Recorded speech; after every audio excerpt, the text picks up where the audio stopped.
Want help to grow your business? Download BRiN, the world's first business advisor in your pocket. To find out more, visit BRiN.ai or search the App Store today.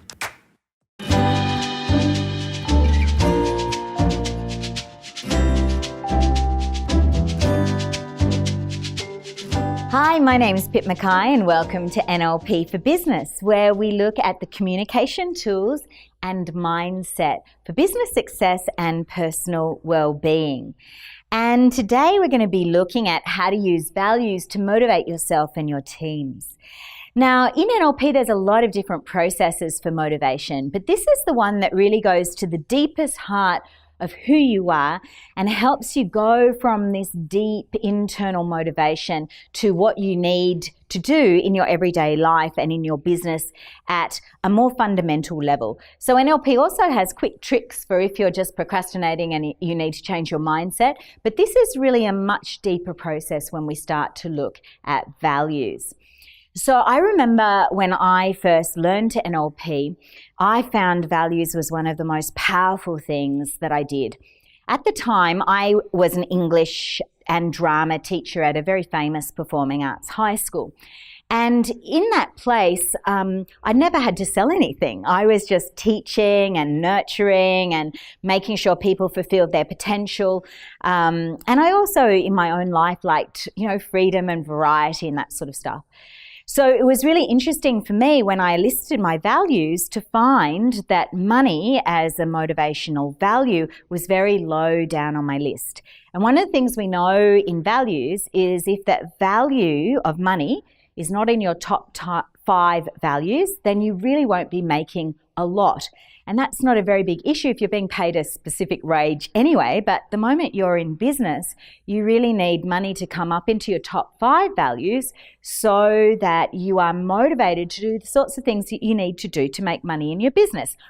Such as sales and marketing and all of those sorts of things. Otherwise, you're running a charity and you might as well get the tax benefit. But if you're running a business, obviously it needs to be profitable. So the top 5 values in your business actually drive all of your behavior. So it's important that the most important things for you are actually in those top 5 because that's what your behavior is going to be driven by. So this makes values extremely important because most people actually have absolutely no idea what their values are in business and often in life as well. So let's look at what we're going to be covering. We're going to look at why values are key to motivation. We're going to look at how to discover your values and motivate yourself. We're going to look at how to discover your team's values and motivation because their values may be different from yours and may be motivated by different things. So you may be motivated by the profits in your business, but they may be motivated by things like extra free time. So, especially when your business is starting out and cash flow might not be easy, and you might think, they're only going to be motivated by getting a pay rise, but in fact, they may be motivated by coming in a little bit later or having more flexible work hours. So it's really important to know that because that way you can keep your teams happy and motivated by things that you can actually offer them.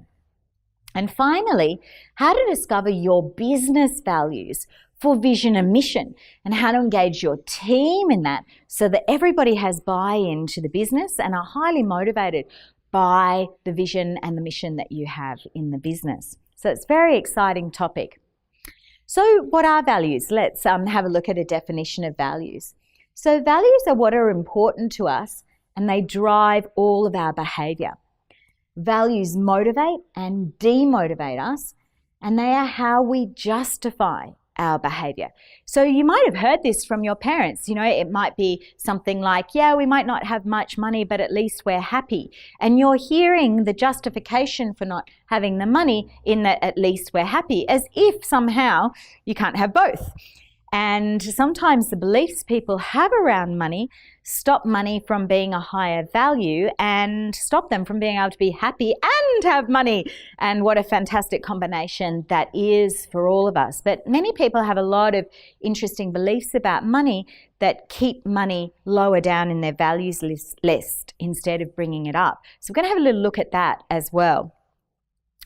So values are organized in a hierarchy in your subconscious or unconscious mind. And in this process, you're going to find out exactly what you are. So yours are. So here we're going to look at two lists. So for this person, say they've had their values listed and they find that freedom is their absolutely top value. And then integrity, and then happiness, and then helping people, and then wealth is maybe number 5.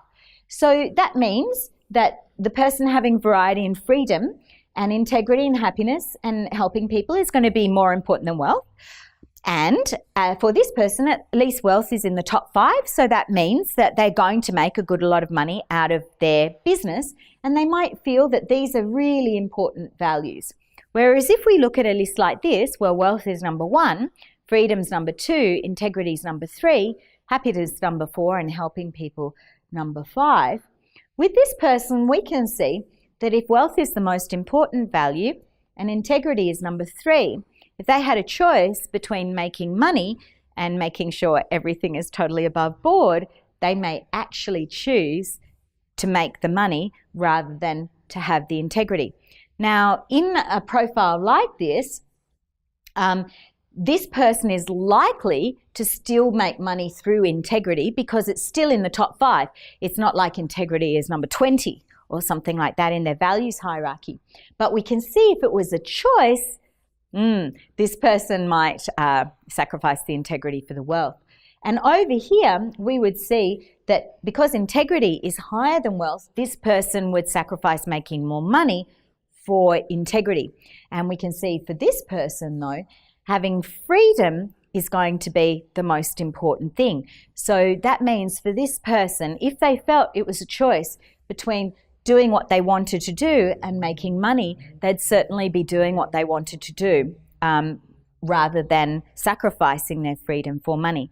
But what we want to do really in the end is make sure that people can have all of the values that are important to them happening at the same time, and they don't feel what we call a values conflict between the two, because obviously you can have freedom and be wealthy, but for many people in their subconscious mind, they sometimes think that they can't really have both of those things. So different hierarchies are going to really motivate people in very, very different ways, and that's really important.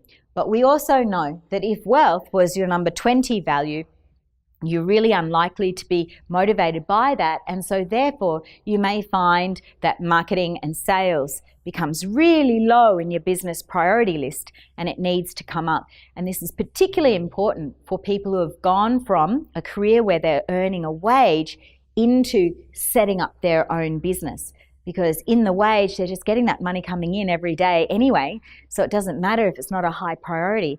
But in your own business, since it is going to be part of your motivation strategy, it's very important that money or wealth or prosperity or whatever you call that is at least up in the top 5.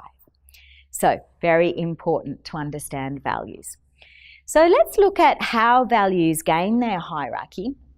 Well, values gain their hierarchy by the beliefs that surround them. So say the value here is freedom, and say the beliefs that surround the value are things like doing what I want, having choices, being excited about all the possibilities in my life. We can see that these are very positive beliefs, and these are pushing this up nice and high. But say all the way down here, we've got money, and there's some beliefs that might be inherited from parents or even grandparents or cultures where it's like money is the root of all evil, and only selfish people are rich, and all these very negative beliefs that obviously aren't true.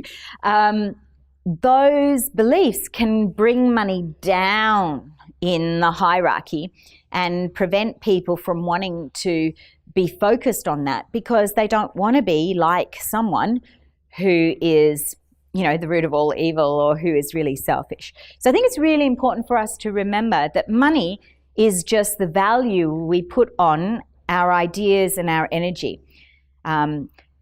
So money can't be evil. It's people who do things to other people that is evil. It's not money itself. So you can have really wealthy people who are using their money to make an incredibly fantastic difference in the world, and you can have poor people who are doing terrible things to one another. And you can have poor people who are doing wonderful things in the world and rich people who are doing terrible things. So really, in the end, it's the people and their values that are good or not good. It's not money itself. Money is just a tool. It has no personality, so it can't be evil. It's just something that people use. So it's really important to look at our beliefs and see, is that actually true? Is that belief true? And if it's not true... To continue enjoying this presentation, download BRiN, the world's first business advisor in your pocket. To find out more, visit BRiN.ai or search the App Store today.